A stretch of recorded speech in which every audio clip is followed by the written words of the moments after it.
Welcome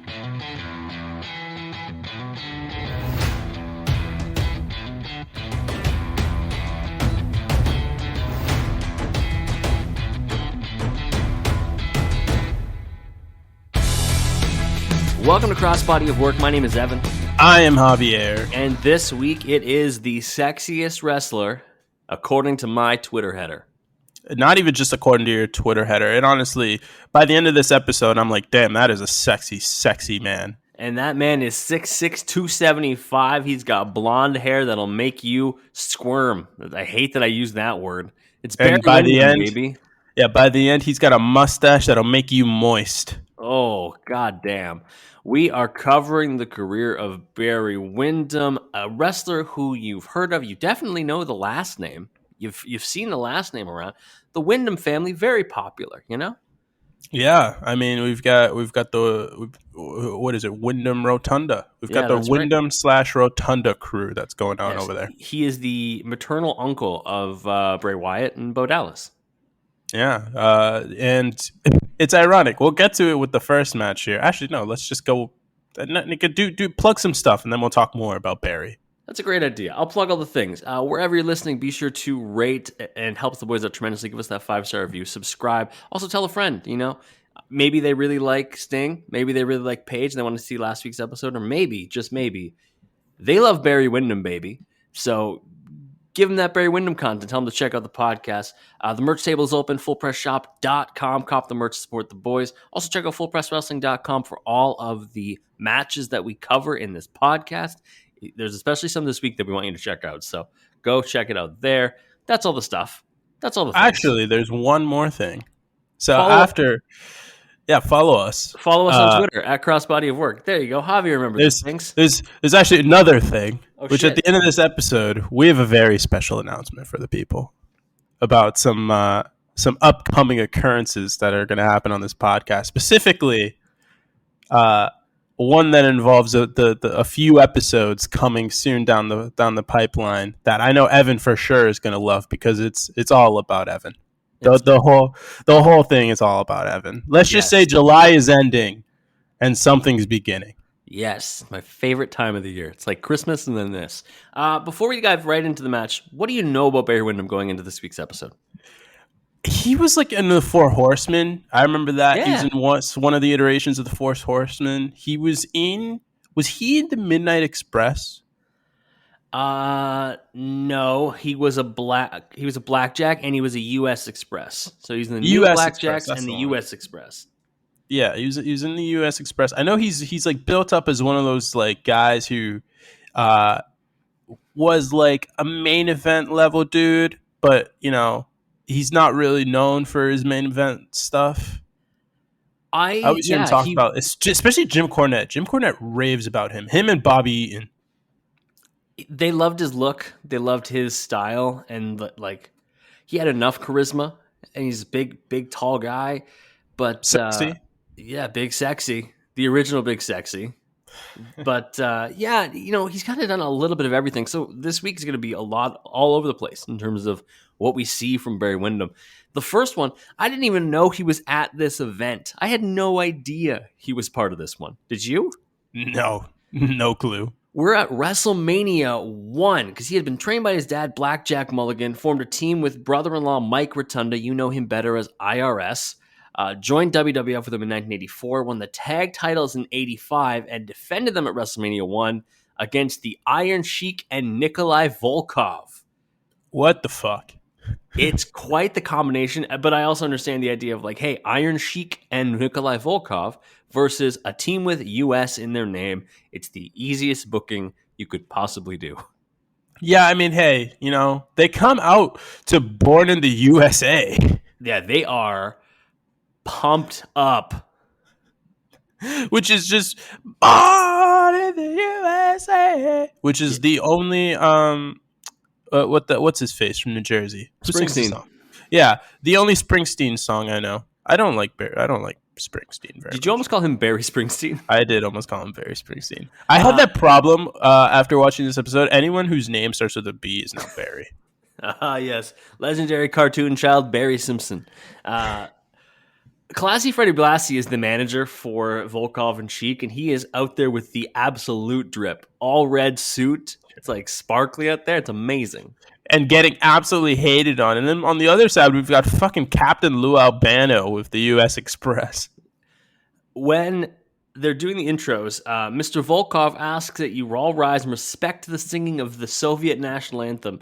And New York, because this is Madison Square Garden, naturally, are fucking pissed. Did you watch that part? Yeah. And then Sheik afterward yelled something into the mic. I don't even know. He did the USA hak tui. He gave the spit. But yeah, people in the crowd were chucking things at the ring, flipping them off, telling them to fuck off, giving the jerk off sign. Tons of heat. Look at Sheik. Look at the jabroni beating brother out there. He's beating jabronis every day. The Iron Sheik is my favorite Twitter person. Yeah, he's up there. I know it's not really him. There's no way it's actually him. But it's just great. I like to imagine it where it's his nephew or something, and Sheik just yells things across the room. Bubba, tweet, and just says whatever he needs to say. That Kyler Berry just got big contract, brother. I don't believe it. He's a jabroni. Just jabronis everywhere. What do you think of the actual match? I mean, this is fine. It's just white meat baby faces against foreign heels. It's not very long, and it's whatever. It was a feel good spot here at WrestleMania where the people got to have some Patriot pride. Oh wait, the bad guys win. According to wrestling. According to the bad guys in wrestling win. In terms of what Barry Windham does here, early on, Rotunda does a lot of the work with Sheik. Windham goes off the top rope with a diving elbow to the arm of Sheik. He gets a single leg drop, but then he gets cornered by the heels and gets worked over for a while. Yeah, Sheik has a gut wrench suplex on him. I think it was really good. Yeah, I mean, Iron Sheik is a man. He's a real dude. Yeah. I think he was a legit amateur wrestler for a while there. It just that's a move that I still see a lot today. So seeing it in '85 is a little huh? Okay. Yeah, cool. Still my favorite version of that is Jeff Cobb, the Tour of the Islands. It's just the best. So IRS hits a suplex, is in the ring. He gets a suplex off. Volkov gets into the ring and shows off his stunning offense, Evan, which involves I only do leg offense and I am strong. Yeah. That's it. Volkov is kind of built like the Kool-Aid Man too. I saw this tweet and it said that Elon Musk was built like a deep breath. And Nikolai Volkov's got a little bit. It's just like that old man strength where you are a barrel and then you have your limbs around and he's just stronger than you. He crushed me. So last night, Kelly and I were playing that game Heads Up. They used the phone and you flip or whatever. And one of them was Kool-Aid, and I was the one describing it. And I immediately go, "Oh yeah!" And it came out as Macho Man. So she had no idea what she said. She said Bonesaw from Spider-Man 1. Honestly, that's probably how she knows him. Bonesaw is ready. Anyway, so she gets back into the ring. He puts on an abdominal stretch, but he doesn't get it on right because it looks a bit weird. It's not quite in all the way. I don't know. It looks like it's on correctly, but it just doesn't look right.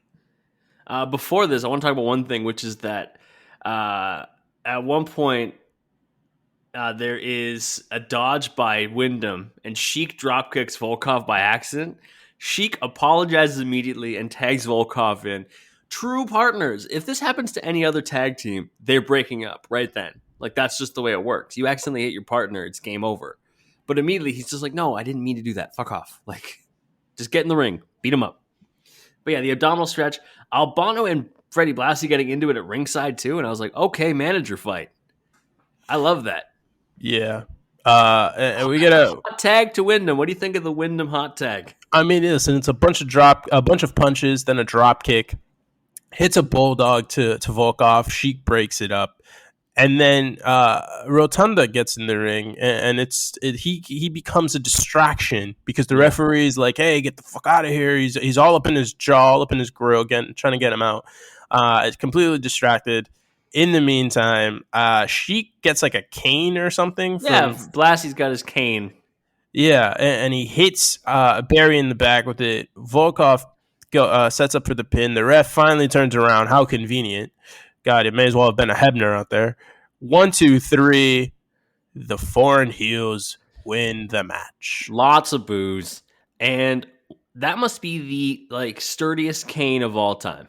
Like, there's no way a cane like that should hurt somebody that much.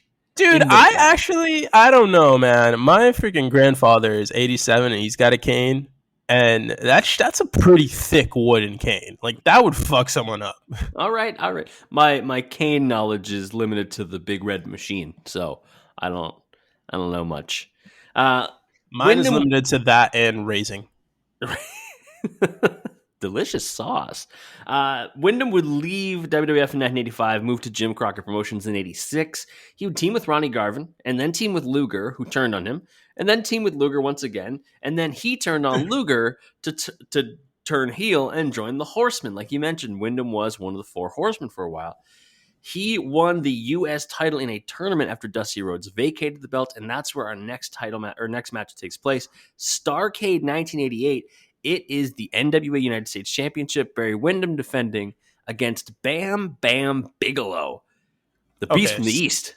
So are the Horsemen at this point him, Dylan, Flair, and Arn? Yes. That sounds right. Is Arn in there? Arn might have been out. He might have been in the Brainbusters at that point. I got to look at my Four Horsemen lineage. I think it may have been. It might not have been Arn. I don't think Arn is there. But anyways, Sexy Barry's got a glove. In 88, specifically, it's Flair, Arn, Tully, and Barry. And then by later in 88, Tully and Arn would be gone, and they'd come back. Okay. Yeah. Okay. Yeah. So Sexy Barry's got a glove. Just one black glove on one hand. His right hand. And I don't know why people do that. I don't know why we've got the one glove deal. What's going on here? But I accept it. I will explain. He started wearing the one black glove and doing the claw hold as a finish in honor of his dad, Blackjack Mulligan, who had that as his finish. I hate it. Well, I mean, you gotta respect it, respecting the elder, paying homage to the pops. I understand that, but at the same time, it's like, don't you want to be better than the dad? Isn't that what you want? Don't you want to supplant him? Don't you? Yeah, don't you want to supplant your father and be better? I'm getting some Hamlet vibes from you right now. I don't know. Listen, man, I never got the chance to supplant my father because we are in two completely different fields of work. Yeah. But let's listen, man. If I had to go manage a clinic, I would want to be better. I used to say growing up, because both my parents when I was really little were both waiters, and I used to say I want to be a waiter too, and they both look at me and go, "No, you're going to college. All right, you're gonna not do that." And I went, "Okay." I don't know why you're so mad, but okay. I wanted to be 3 things when I was a kid. Okay, I wanted to be, not in order.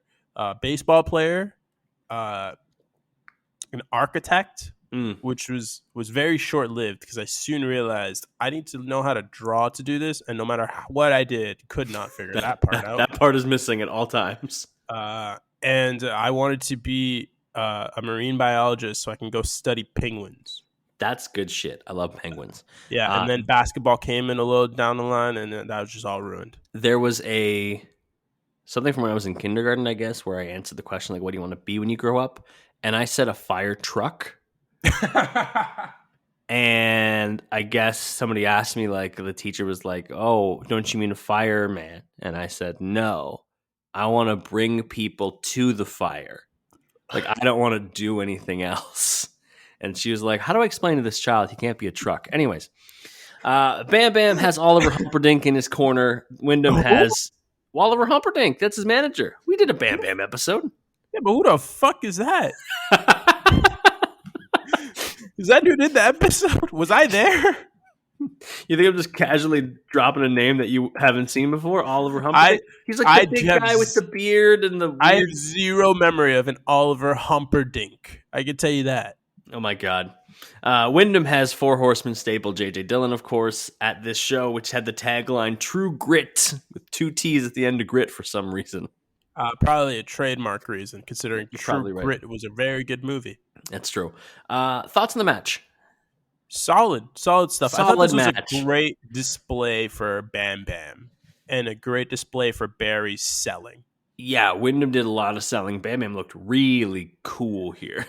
Yeah, I mean, we get great punches early on here by Barry. Bam Bam immediately uses his strength and size to get an advantage. He hits what's like a gut buster, I guess, From a Death Valley position. Yeah, from like a fireman carry position. So I don't know. That looked like it sucked. It was dope for both guys. I mean, it looks good, but it looks like it sucks for Bam Bam. Yeah, all that weight down on his knees. Anyways, Bam Bam no sells a back suplex and scares the shit out of Barry early and then Bam Bam does like a little jig in the ring. He's happy. My He's money pleased don't with himself. jiggle. It folds. Yes. We get a shoulder block by Bam Bam. Windham doing a lot of like what I would call horseman-esque things because he bags off a little bit. Like, no, like leave me alone. He doesn't do the flare down on the knees thing, but he's still like, fuck off. Yeah, can you Bam Bam no selling punches and then does a press slam. Barry does Bam Bam gets Barry into the corner and does like elevated punches. Mm-hmm. And then when he's done, Barry just does like the flare flop forward. Because you get in the horseman, all of a sudden you just start stealing the mannerisms, you know? Yeah, there's a lot of punches, then a drop kick, and Barry sells it fucking hilariously by going over the top rope. Humbles to the outside. No regard for his body. At all. This is a 6'7", 260, 70-pound man. Like, no regard for himself whatsoever. His selling is like theatrical, but it's also still not unbelievable. It's not over the top, I would say. It's very exaggerated, but it's definitely exaggerated, but it's not like what the fuck. It's not Shawn Michaels at SummerSlam 05. Yeah. When that happens, actually, when he throws himself over the top rope after the drop kick, J.J. Dillon, you see him in the background, like, asking for a DQ. Because in WCW, you can't go over the top rope without a DQ, brother. What accent was that? I don't know. I missed a New York accent and a Southern accent. I can accept it. Bam Bam hits a suplex for a near fall. Barry tosses Bam Bam through the middle ropes, and it looks like Bam Bam hurt his knee because he did not land on that correctly. No, it's a really messed up landing for the leg. Windham then with a bunch of right hands on the outside. Bam Bam gets a headbutt, pushes Windham down in the ring, and then does like the slingshot dive over the rope. Yeah, over the top for a near fall. Then he does a scoop slam, and he goes to the top for a top rope splash, but he misses because Barry gets out of the way. Commentary says that on the slingshot that Bam Bam pulls Windham up, he kicks out. Like he just raises his shoulder. He doesn't. Yeah, I don't know, man. Like, listen, there's a lot of Bam Bam. Maybe they couldn't see it. That's true. It's blocking the vision a little bit with the Bam Bam. That's a lot of man. That's a lot of Bam. Barry finally gets some advantage. He gets a lariat off, takes Bam Bam to ringside, starts beating his ass, rams him into the post, gets him back into the ring, and then he does the claw. This is a bad finisher. It's just objectively terrible. He is just squeezing the forehead of Bam Bam. You know what's a great finisher? And I don't care what anyone says. It's a finisher I will live and die by. You're going to go with the Kali squeeze thing, It's the Kali vice grip. Son of a bitch. When he put that shit on Rey Mysterio, I thought I was witnessing murder. I was witnessing a murder. Yes, especially to Rey. You could put that shit on Bobby Lashley. Bobby Lashley has a small head. No, Bobby Lashley just has a big body. Bobby Lashley has a normal-sized head and just a gigantic body. Dude, what's that fucking video game where it's like a big astronaut, but he's like a worm, so all you see, he's just got the tiny Earthworm Jim? Yeah, Earthworm Jim. He just looks like fucking Earthworm Jim to me. Bobby Lashley is Earthworm Jim. I understand that being Kali's finish. I get it.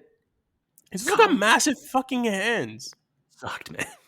Nah. It doesn't work on like Mark Henry or The Undertaker, but you put that shit on Rey Mysterio or Bobby Lashley or where the fuck was Nunzio in 2007? Put that shit on Guido. Because you mentioned Mark Henry, I want to go out and say that this week everyone should go and listen to my other podcast, the Pop Capsule Podcast. We talk about things from 10 and 20 years ago in pop culture. Javier was on this week. It's been 10 years since Raw 1000 this week. And we had to try to explain Mae Young giving birth to a hand to my co-host Mallory. It was not easy.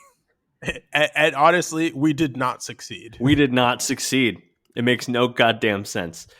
So yeah, the claw hold is locked in. We get a suplex by Windham, which is quite impressive. He suplexes Bam Bam. That's like, holy shit. Then after that, he hits a scoop slam. And then he goes up top for his exaggerated as hell top rope elbow drop, but he misses it. Yep. A little bit after that, he does the Foley clothesline to the outside where he gets himself out there too. Bam Bam gets the advantage though, hits an atomic drop on the outside, rams him into the post. I didn't even notice the count at this point. So Barry gets back into the ring. And then I guess a second later, the ref counts 10, and that's it. Count out win for Barry Windham. I'm sure in the arena it was a better finish because you could hear the count, but on the rewatch, the match is just over. You're like, what? Yeah. What is going on? So fast, especially me. I was watching it on 1.5 speed, so like. Yes, we both watch our matches on 1.5 speed now because we are good at taking notes at this point. We just know we can just watch the things. That and a lot of these old matches have fucking long rest holds, man. Yes. Which I skip anyways. I skip regardless of the speed, but still. I think this was one of my favorite matches of the bunch this week. This was solid. I think I would say, honestly, aside from the last match, I think it's my favorite. Yes, that's the one it's in competition with. I'd say this is one of the two. So if you're going to seek out a match this week, make it this one or the last one, but we'll get to that one later. We're going to take a break. When we get back, we have some weird-ass vignettes from Barry Windham and Arn Anderson. Back from the break, and I don't even know how to set this up. Homie, I mean no disrespect when I say this. Have you ever seen the videos that the guys who did the Columbine shooting did before? I can't say I have. So honestly, these look like those fucking videos just in black and white. It's like a manifesto being done here. Like these people are like filming a manifesto. It's Barry Windham and it's Arn Anderson, and this is mentioned in Barry Windham's Wikipedia, by the way. It's a famous vignette shot in Atlanta, Georgia. It says shot in an Atlanta, Georgia ghetto before. Wait, which one? It just says an Atlanta, Georgia ghetto. I guess that's the second one. I think they both were technically shot around there. And then Barry Windham and Arn Anderson, this is before they're meeting up with Doom. They're going to be wrestling Doom. We have both vignettes. It's just a weird time. So Arn Anderson is saying that they're back to basic training, and that maybe they got too civilized, and now they have to spit out the silver spoon. And the most important, or the biggest emotions are pain and fear. I was like, what is going on? And then Barry goes, the 90s have been referred to as the reckoning with truth. In the 80s. By whom? In the 80s, everything was cloudy. No one ever told the truth. I mean, yeah, that's because Reagan was president. In the 90s, they go flat out. The way to go is flat out. No lies. It's like, what? It's this weird, like, I expected them to be the henchmen for Joe Gacy. Like, homie, and then the camera, like, flips over. So the camera is, like, a little zoomed back, and it's mostly on Barry's side, who's on the left for us watching. And then it just, like, kind of rotates over to the right and gets eerily close to Arn Anderson as he's giving his manifesto speech. And he goes, "We're going to keep it legal. And we're going to keep it as violent as the law allows." Arn Anderson tells me to get in touch with my emotions, and I have never been more scared in my entire life. And then I guess it just ends. Yeah. Uh, they have sledgehammers this whole time, by the way. Just Yes. important to note, they have Yes. sledgehammers and are like around cars. Like I don't. It's What like the a fuck? junkyard. And of course, there's a second. There's a second one. A second Oh man. part of it. The Horsemen don't rest. We go full force to keep the championship. So And this is the one that looks like it's in a ghetto. yeah, they're hitting cars with sledgehammers. Barry smashes a window and just laughs like the dude who sat at the back of your classroom in high school and was stoned. Like he's just very pleased with himself. And at one point in the second promo, they go that certainly ain't Dom Perignon. And I'm like, what the fuck does he have to do with this? Arn Anderson saying to a camera as seriously as possible, America's greatest fear is gang violence. I was like, what kind of after school special am I in? Is this The Wire? Am I watching This The is Wire? The Wire. And then I got some crazy pseudo racist vibes from this, by the way. Oh, it's like it's fucking awful. Barry Windham looks like a racist South Boston construction worker. I'm sorry, he just does. He does, and his name is John. He does. That's just what it is. It's what it is. Because he's wearing a hat. He looks like he's got a buzz, even though I know he doesn't. And it's just I am in just. It's just so much. It's just so much. And then they go, we came down here looking for Teddy Long. I think he owns this place. Which It's like unnecessary. what do you mean by that? And then they keep talking about the person in the window who's scared to look out. It's like, what is happening right now? Yeah, they say 5 minutes ago this place was full of thugs, but not anymore because they're afraid of the Horsemen. I'm like, I don't think that's anywhere near true. No, it's because the neo-Nazis showed up. The freaking white men looking for violence in the hood. I don't know what's happening. You're both Am I like- watching a race war spark? You're both like over 6'5" and you have sledgehammers. I'd leave too. Like, I am I'm not- very uncomfortable. This is very uncomfortable for me to watch. It was the worst. Arn Anderson might be the scariest man in history. Arn Anderson is still scary. And he's in his 70s. Yes, he's fucking terrifying. Anywho, let's move to our next match because that was unsettling. The next match is Barry Windham challenging for the NWA World Heavyweight Championship at Great American Bash 1991. It is against his old pal Lex Luger in a cage match. Do you know what this match was supposed to be? No. This match was meant to be Luger versus Flair, but Flair was fired. Because in the spring of 91, Flair had the contract dispute with WCW president Jim Herd. Do you remember what Jim Herd wanted to have happen? Spartacus. Yes, he wanted to reduce Flair's role in the promotion and change his name to Spartacus and have him shave his head and wear a diamond earring. Ric Flair, the guy who's still wrestling right now, one of the most well-known wrestlers in the world, full stop, was going to be rebranded as Spartacus. And so he said, no thanks. So Herd fired him 2 weeks before the Great American Bash and vacated the title. And so we have this match of Luger versus Four Horsemen Barry Windham. It's the smallest cage I've ever seen. It's so tiny. These are two very big guys. I will give them that. But also, this is a very tiny cage. It's so tiny.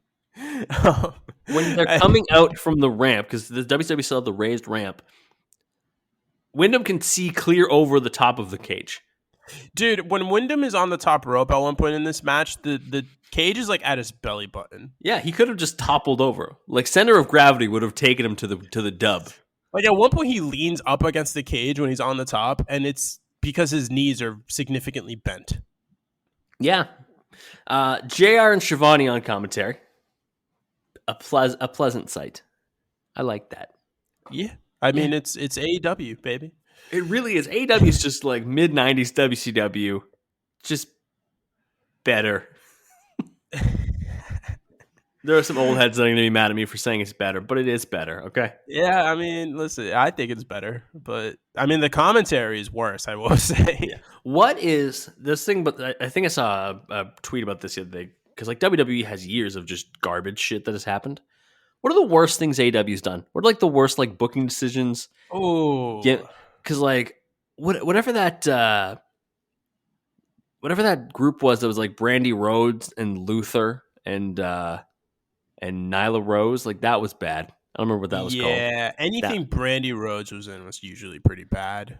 I don't remember what that was called. A lot of the Cody stuff was bad. Like that feud with Anthony Ogogo was awful.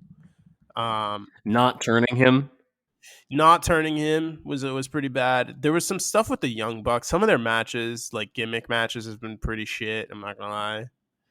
Like Yeah, there's like a costume one in there. The Ghostbusters one, obvious, is the one that everyone remembers. But there's also like the Looney Tunes. Like they came out for that match, like really important match where it's like Hangman and the Dark Order versus the Elite. And if Hangman and the Dark Order win, Alex and John got a tag team title match, and then Hangman would get a shot at Kenny. And the freaking Elite guys come out dressed like the fucking Looney Tune All Stars. Like they're like rocking like basketball shorts and jerseys. It's like, okay. it was called the Nightmare Collective, and it was Awesome Kong, not Nyla Rose. I had mixed those two up. My apologies. It still wasn't great, man. It still wasn't Remember great. the Librarians? Yeah, but here's the thing with the Librarians is like that's not a bad gimmick because it was just on Dark. It was That's on fair. Dark and being the Elite. So it's like the end of the exploding barbed wire death match. There we go. That was yes. bad. That was bad. Awful. There we go. Anyways, back to WCW and our boy Barry Windham. So they start fighting to hit a suplex. Neither of them are able to, and then they break it off. It's just slow. This match isn't like fucking 0.75 speed, by the way. I want to talk about Barry Windham's look. We haven't really discussed the this is like, to me, peak Barry Windham look. This one in particular. No, the next one's peak Barry Windham look for me. Oh, that's true too. He's in his bag. 91, 92. He was in the right era. The blonde hair is a mystery. I don't understand. It's so straight and it just flops on his head. And he's got this brown goatee. Do you think he like straightens his hair every day? That was my question. That was where I was going. Was like, what is your routine if you are Barry Windham? You know, I feel like I need to ask my girlfriend about this. I feel like I need to ask her. Like, can you achieve that hair? You know, I'm gonna send her a text right now. Evan, keep going. I will. So he's also got the leather vest on, which is quite the look. Like he's in full cowboy looking mode. This is the era where people started making the signs that say Barry Windham is sexy. This is where the signs started to come in. You're right, though. It's a really, really slow start to the match. There's some early trades, a lot of scoping each other out. There's like a shoulder block by Luger. There's a scoop slam by Luger. Windham avoids the elbow drop. We get a back body drop by Windham. And then like Luger with a head scissors on the mat where Windham has to get himself free and then gets reversed on a suplex. Like it's not a lot of action in the first, I don't know, 5-7 minutes of this match. It's a lot of just kind of, oh, here's one move and then I'm back to my feet and I'm ready. We have a response. Already? Wow, your response time is incredible. Well, she's literally in the other room. So. Oh, that'll do it. She goes, I text her like, can a person straighten their hair every day? She goes, yes, but it would damage your hair if you do it every day. Oh, well, that's the sacrifice you got to make to be gorgeous. Beauty is pain. Here's the thing. You damage your hair, just cut that motherfucker. Shave it. Back by drop by Windham, like I said, and then Luger catches a Windham kick, hits an atomic drop. Luger gets a sleeper locked in. Ooh, big move. Baby. Yeah. DDT by Luger for a 2 count. Windham tosses Luger off the turnbuckle. He tries to escape. Again, the top of the cage goes up to like Luger's ribs. Yeah. Drops knees for a near fall. Yeah. Barry misses a top rope elbow drop, which honestly, that might be the greatest miss of an elbow drop I have ever seen. He sells out like he's diving into a pool. Like he is fully committed to like the back splash. He's fucking ready. And he's jumping off that sucker like 20 feet. He thought he just drank a Nestea and he thinks something's opening behind him. He's like, yeah, they got this. But yeah, he fucking sold that one. Yeah, it's fucking great. And then right after that, he misses the top rope elbow drop. Luger gets the advantage. He hits a back body drop, and then 3 running clotheslines for a near fall. Like clotheslines as if he's like fucking Ultimate Warrior type shit. That's true. Power slam by Luger, and then the torture rack is locked in. And we get a really, really great torture rack counter. I liked this. Windham, being the long-ass person he is, stretches his feet out, uses the cage, puts his feet on the cage to push himself off and get free, and hit like a side kind of German suplex on both men, which I thought was really great. It was really good by Windham. Yeah, we fucks with that. We do. We fucks with that. Both men get down. Windham goes on the top turnbuckle, diving clothesline. Luger gets up almost immediately. Yeah, it's like a little slow, but it's up immediately. Like he's like it's like gingerly. Yeah, probably the best gingerly. way. Yes. Back body drop by Windham, running clothesline, scoop slam, 2 count. He does like a one leg missile drop kick. It was one of the weirdest. He looks like he's like doing a karate pose. It is a weird drop kick, man. By the way, you see how he keeps going up to that one corner? Yeah. Do you think it's because that's the one corner he trusts? Like, it's like how you have like one burner you like better on your oven. Oh yes, yeah, absolutely. Mine is the front right. Front right gang. Let's go. Right. It is front right gang. It has to be. It's actually, especially if you're right-handed. It's right there. So that's actually not fully true. So it's the front right for like pots, okay, and for like pans, it's front left. Okay. That's how I do it. That's how you roll. I'm like front right till I die, and then what if I need 2 though? Then to me, because I have like 2, it's the different sizes, so it's front right then back left. Oh, see, I don't have that because mine is all the same size. Ooh, well, must be nice. Must be nice.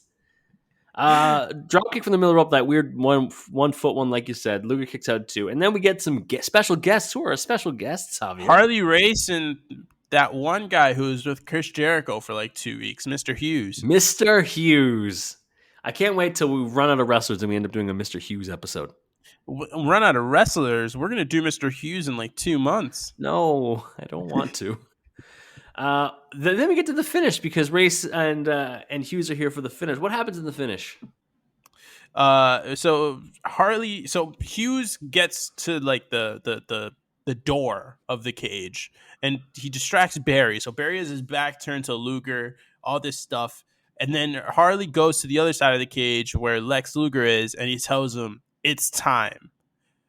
Which I don't know how the hell anyone's supposed to interpret that. And Vader emerges from the ring. No, it's Vader time. But no, Luger gets Barry, kicks him in the gut, and then hits a power driver on him. As we know, Harley Race is the innovator of the power driver. He's the man that it's most associated with, I would say. And so he basically just gifted Lex Luger his finisher. Luger hits the power driver, wins the match. The weird thing about this is that this constituted a double turn. This match. Luger turns heel by aligning with Harley Race, and Barry Windham turned face for having such a valiant effort. Now, in terms of well-executed double turns, I wouldn't put this high on the list because nothing happens.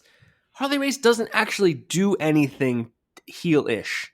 When he literally comes out, says it's time, and that's it. That's not a heel thing. If he had distracted the ref, if he had like given, Hughes did technically. Hughes did, but at the same time, like Luger didn't hit him with a brass knuckles, or he didn't slide him a cane, or any sort of illegal thing. It was for that. What he needed a timeout, 20-second TO, so we could drop a play. Here's the play: pile drive Barry Windham. Go do it. That makes him a heel. I don't get that. Also, like if you think about it, did you notice the referee at any point in this match? No, I didn't either. I'm thinking about that now because you said distract the ref and everything. I'm like, was there even a ref? There very much was. Somebody had to count those 2 counts. Like that was fucking nuts. I genuinely don't remember ever even seeing the ref, which is ironic because it's such a small like space. Mm-hmm. But Barry Windham technically turned face, and afterwards, the way that they kind of got the heat back was Luger would just pose in the ring with Race, and that was enough to turn him heel. The power of Harley Race, that you can just make someone heel by just standing there and posing for a picture with them. That's impressive. I don't know who else has that kind of heat that they could just turn someone heel that quickly, but apparently Harley Race has the power. All right, We're going to take a break. When we get back, Barry Windham is going to be in tag team action with Dustin Rhodes. Back from the break, and we are at Clash of Champions 21. He won the tag titles, Barry Windham did, with Dustin Rhodes, the natural, the young up-and-comer. Dustin is really young at this point in his career. And we're looking at a tag title defense for the team, defending the unified NWA WCW tag team titles against a really weird team that we've seen once before on this pod.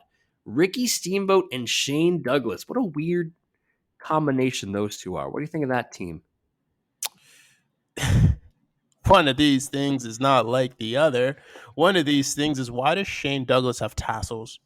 He's got tassels. He has a tremendous mullet. Who is this Shane Douglas? I don't know this Shane Douglas. This is not the franchise. This is not the franchise. This is not Dean Douglas. This is something entirely different. This is like Warhorse without the paint. Yeah, if you saw Danhausen with just his regular face, why? Why? Why are you like this?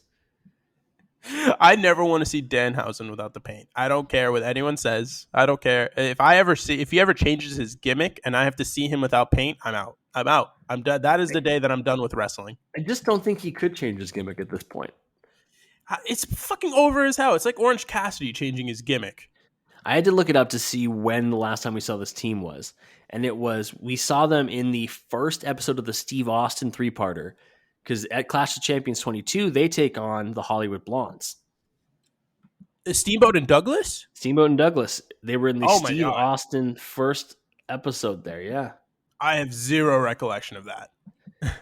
There are some of these matches that we go back to that I'm like, I don't remember doing that at all. Yeah. But, I'm sure we did Hollywood Blonde because we did a 3-parter on Stone Cold. Yeah, but we did. Man, I have no memory of that whatsoever. What did you think of this tag match? So I like Dustin Rhodes. I just want to put that out there. We've done Goldust / Dustin Rhodes on this podcast. He was one of our first episodes. Yeah. But there's just too much Dustin in this match. He's just... The thing with Dustin Rhodes is he's a damn good wrestler, but he's so boring. That's why the Goldust character did so much for him. It gave him such a different... He had a lot to work with. That's a rich character. He's the only person in this match I just don't want to see because he's so technical. And it's like, okay, Steamboat just wants to be like an explosive and technical fun guy. Douglas has all the energy. Yeah, Sugar Shane Douglas. Sugar Shane's just over here fucking just running and doing all this other shit and just being fun. And which is crazy because I don't even like Shane Douglas. I think Shane Douglas is boring as fuck when he's in ECW. But that's beside the point. That's my hot take. That is in the ring. I do not think that guy is very good. And then there's Barry Windham is just the bruiser. By the way, did you talk about Barry's look? Oh, talk about Barry's look here. My man's hair is longer than the last match. It's straight as all fuck. But he's got the Top Gun stash going right now. My man's looking like Goose. He's not even looking like Miles Teller. That's OG Goose right there. Yeah. And he's got the beer gut going. My man is looking thick. He's looking like he's got the old school JBL belly going right now. He's got the thickness. He's got the hibernation belly. Oh, hell yeah. And it is working. It is working. That is a sexy, sexy man. Dustin Rhodes' jacket is the most exciting thing about him in the beginning of the match. Dude, even his face looks boring. He's just a young guy, all the young dudes. I can't do it, man. He goes for a backslide at the beginning for a near fall, and it's like, listen, I know Steamboat tried to do a little roll up on your ass, but why are you pulling out a backslide? What are we doing here? It is also a lot of Dustin at the beginning. Like that's the story they're telling was Dustin Rhodes at the very beginning. Yeah. They can kiss my ass with this story. Oh my goodness. I'm out on Dustin Rhodes. I'm out on Dustin Rhodes in this match. So I love Steamboat's tights. The green with the little designs on it. I love the tights. Look fantastic. This has officially become an apparel podcast. Thank you very much. That's all we care about. It's the costumes. We get arm drags early on here. It gets very technical between Dustin and Douglas. And then this is where I comment on Steamboat's tights for about 3 different bullet points. We get double drop kick, double tags, Windham with an arm drag. Steamboat counters out of it with head scissors. Both are trying to do hip tosses. They end up just tossing each other to the outside, which was pretty fun. I love that Windham is just like, I'm the biggest guy. I'm just gonna throw you around here. Like, I don't care. He's like, Steamboat, you're smaller than me. I'm just gonna toss you. Douglas and Steamboat with really good quick tags to keep control of Barry Windham. They do a really good job of keeping control of him. Yeah, they do a very good job. So it's that man gets worked. By the way, that is like an onslaught of working for that dude. And then eventually, I believe Dustin does get back into the match, and he just does like deep hammer locks, holds, and like fucking sleepers, and he's just trying to do all this technical. He's just trying to wear people down, and it's like, I don't want that right now. That's not the energy that I need. If you want to hear Javier go be positive about Dustin Rhodes, you should go listen to the Dustin Rhodes episode. I think it was like episode 8 or something. It was well before in our infant stages. There is, like you said, a tag in by Windham. Dustin comes in, he gets the elbow drop. They do some quick tags again. Then Dustin takes the big workload. He is working Douglas over. We get a chin lock spot for a while. Windham comes back in, big back suplex. Steamboat comes in to stop a pin. Dustin with like wrist control of Douglas for a while. He's like working the arm.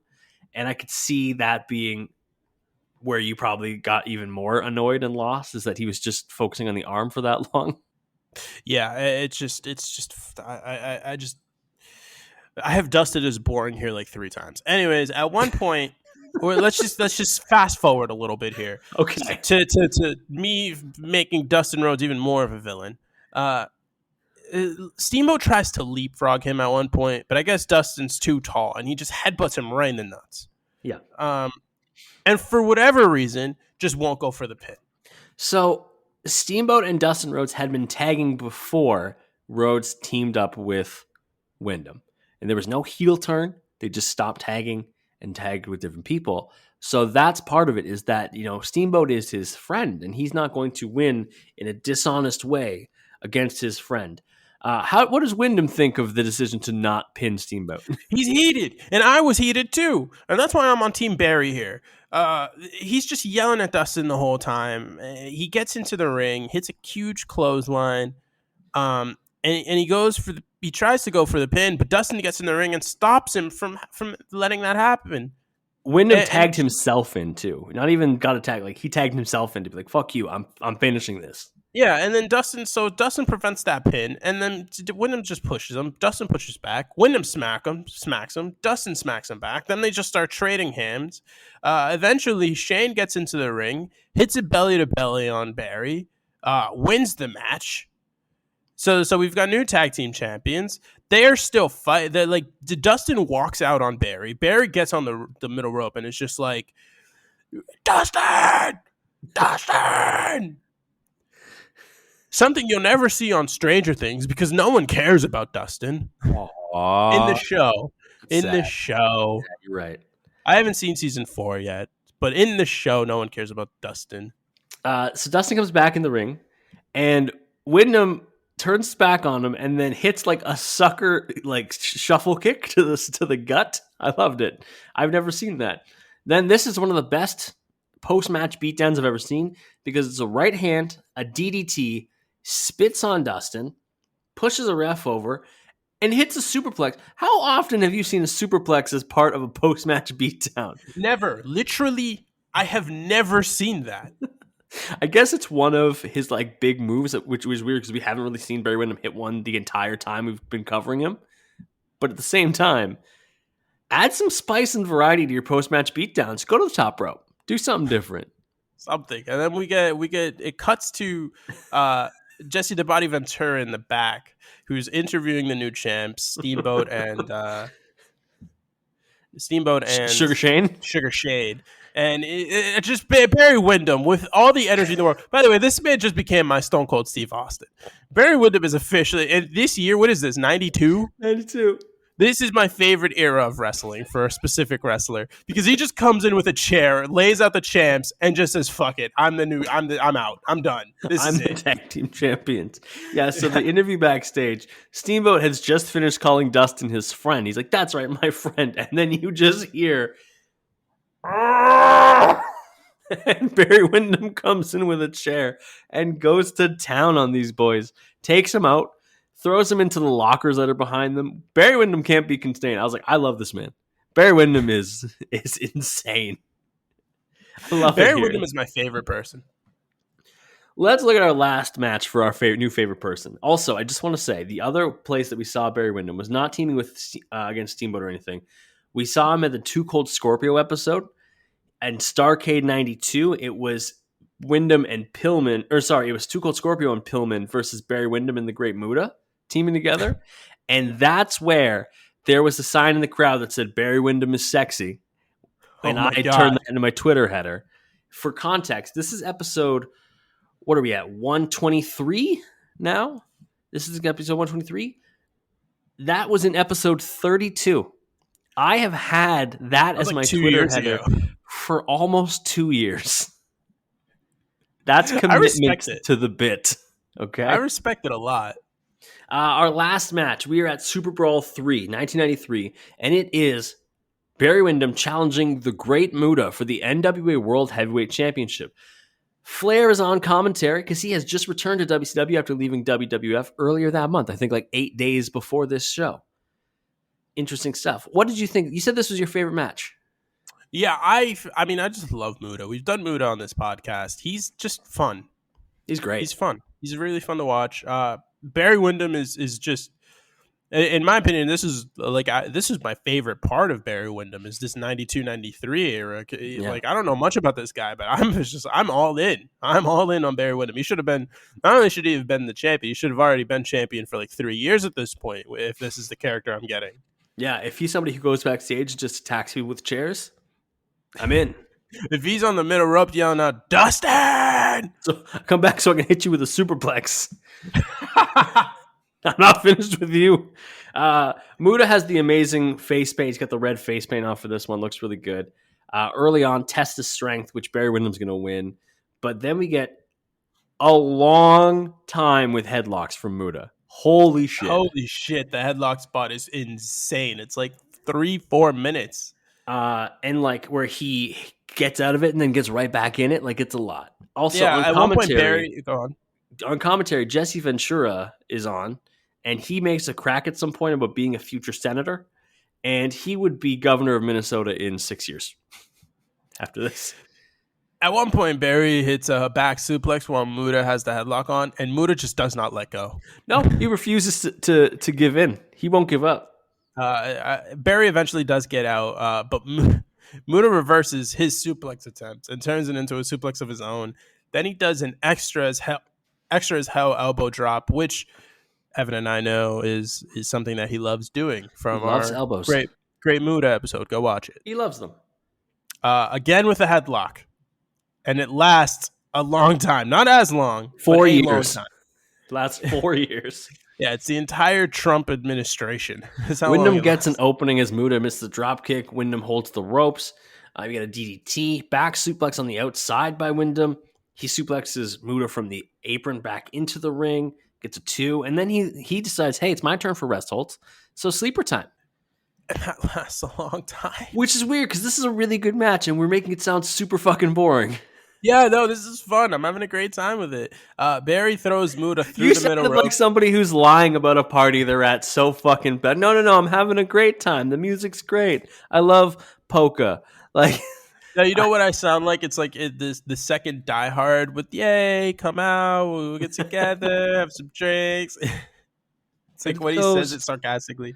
Barry throws him through the middle rope, hits a running elbow drop for a near fall. Muta does some fucking crazy shit. So he hits a crossbody where he jumps. He like is facing the crowd he jumps onto the middle rope and then just immediately flings himself back into a crossbody. And I'm like, what the fuck? It's awesome. It's a really awesome move. This is 93. Wyndham's up after the pin and sends Muta's face into his boot in the corner. Love that. Wyndham wants a pile driver really not early, but like maybe too early for a pile driver. Muta drops him to escape. With a back body drop. Yep. Muta does a top rope like fist drop, I guess. Yeah. And then he does his handspring elbow. As we know, Muta loves a handspring elbow. He does a handspring elbow that is so much spring on it that he falls to the apron and catches himself. Yeah, thank God he caught himself because that would have been ugly. Yeah. It's like those clips you see of boxers who get knocked out and like fall out of the ring. Yeah. Those, I know they're not funny because like somebody is hurt, but they're really funny. And then we get to the classic Muta stuff that we learned. So the handspring elbow followed by a side breaker. Yep. He goes up for his patented moonsault. He misses the moonsault, but does he?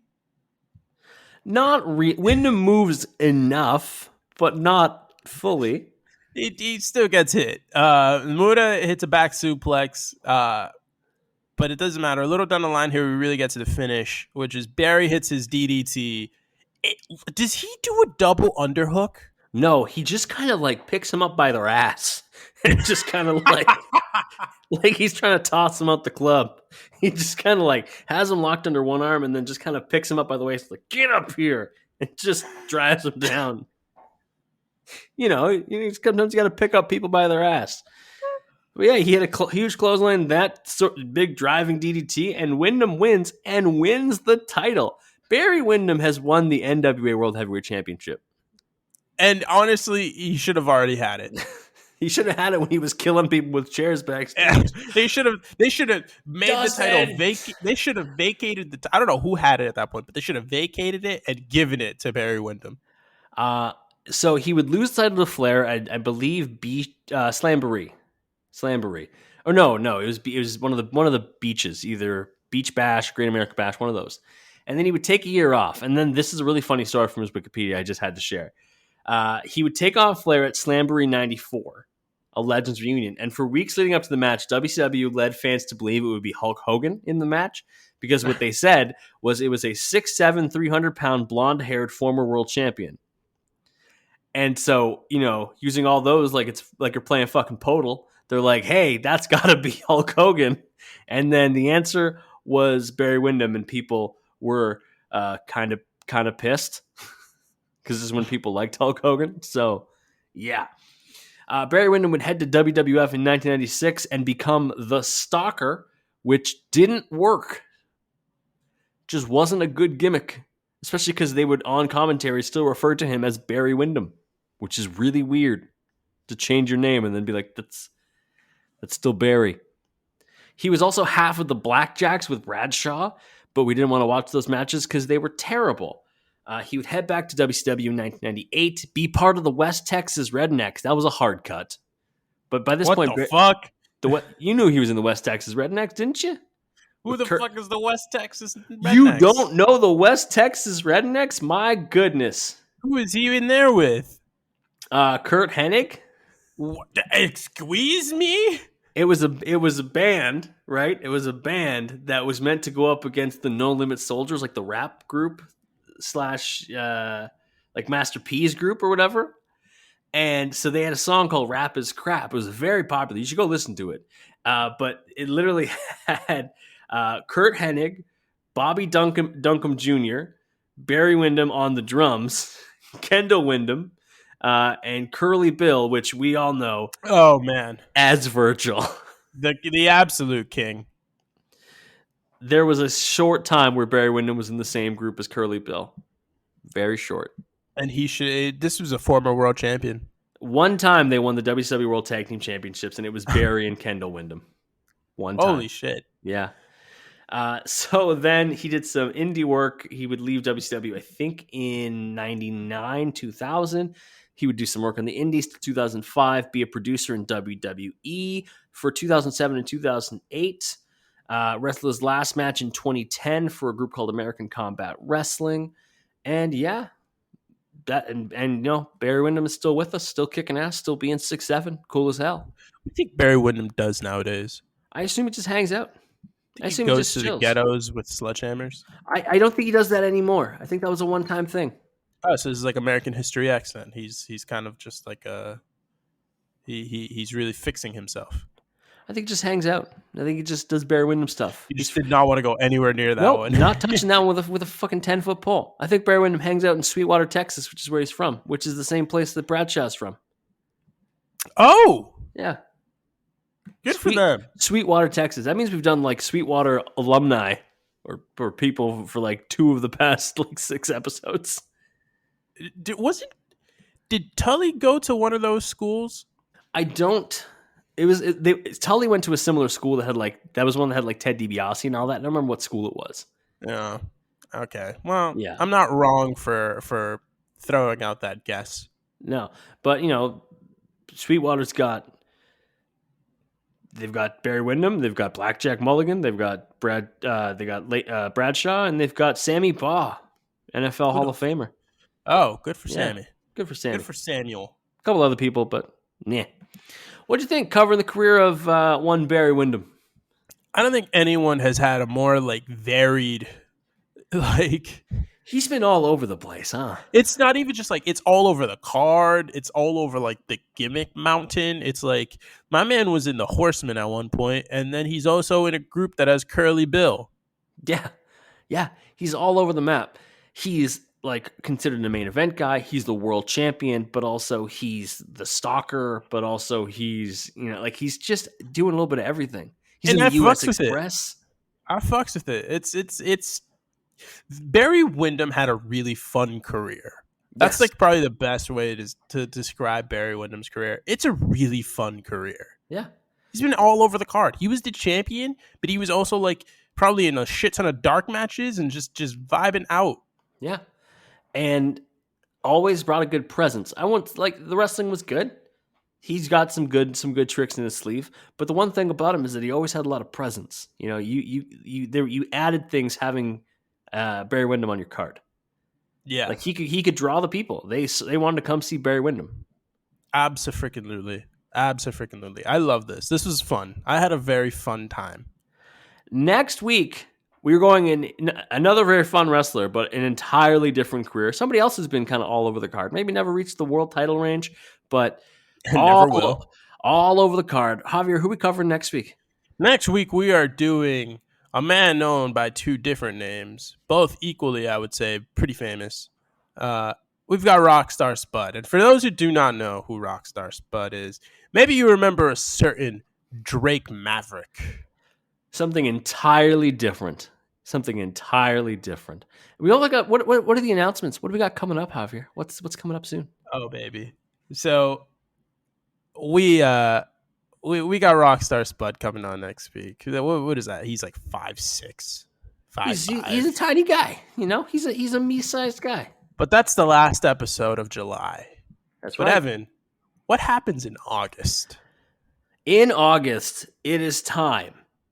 It's the 3rd annual Haas Month. Haas Month 3, Return of the Haas is here. I'm so excited. Haas Month 3, Revenge of the Haas. We've got this, baby. Haas harder. Actually, that was the tagline for Haas Month 2. But every year, August is meant for the big boys and girls, all right? August is meant for the big people who just come into the ring and just bully people. Honestly, Barry Windham would have been great for Haas Month, but we just wanted to get him done soon. He gets his own little special treat. And you know what? We're kicking off Haas Month. Oh, no spoilers. No spoilers. It's going to be very, very special. It's an announcement that we're going to drop next week. That's right. At the end of the Rockstar Spud episode. But just to let you people know, we cannot hype up the opening episode of Haas Month more than we will. That's true. We have reached this is like maximum hype. This is what Mojo Rawley was always on about. This is what hype is. This is the hype train. That's also back-to-back weeks with 80s, baby. This is back-to-back weeks with Mojo Rawley references. Wild. Javier, where can people find you on social media? I'm on the Twitter machine at JMello Sports. Sauce me follows. Do it. Sauce him follows. Follow me at It's Evan Gomes, ITSEVANGOMES. Follow the podcast, most importantly, at Crossbody of Work on the Twitter. Next week, Rockstar Spud / Drake Maverick. Javier, any final words for the people? This week on Life Advice with Javier, it's actually a double whammy.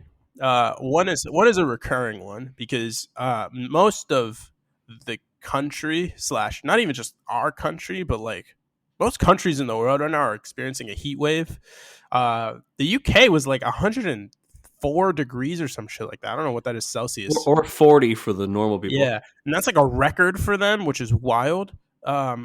Over here in Boston, it's like going to be 90. It's been 90s for most of this week so far. It's going to be 90s through the weekend as well. And in a heat wave, I just want everyone to like be very wary about like, you know, you got to stay on top of the water thing. You got to stay hydrated. Yeah, hydrated. Make sure you find cold places, get some shade. You know, don't let it prevent you from going outside, because going outside is kind of important. The weather's actually been pretty nice aside from the heat. But like, you know, maybe don't stay outside too long. Yeah, really monitor your time in the heat. And the other one is a very important one. This is mostly for the male listeners of this podcast. Who are we kidding? Guys, get new underwear. Just get new underwear. Get new underwear. I recently, in the last few days, purchased underwear for myself because the numbers were dwindling. I had enough for about 2 weeks worth before I needed to do full laundry to get it all back. And I was like, you know what? I'm tired of this. Yeah. So I bought packs to add that up to about a little bit over a month, maybe. There you go. A little over a month's worth before I need to do full on laundry. Get new underwear. If you've got old underwear that you're just hanging on because it's still good, throw them out. Get new underwear. Just do it. It'll make your life so much easier. It just treat yourself too. Make it good stuff. Make it good stuff. I have these really like they're like the athletic ones, the ones that can be athletic, but they're also just like kind of fit. They're Reeboks. I also have Adidas pairs. They're very good. There is nothing comfier in the world than lounging around your house in stuff that is meant to be for athletes. It is the comfiest goddamn thing in the world to be in like athlete, like, you know, like gym equipment and be like, wow, the couch is amazing right now. I've never been comfier. You're just rocking some like Lululemon expensive ass joggers. This is fucking incredible. And you're just fucking stuffing your face. I'm in my moisture wick shirt from Under Armour. So if I spill things on it, just slides off. You're just eating a steak and cheese. I'm like a seal. All right, we're going to wrap it there. Thanks for joining us this week as we covered the career of Barry Windham. We're back next week. Rockstar Spud. We'll see you then. Bye.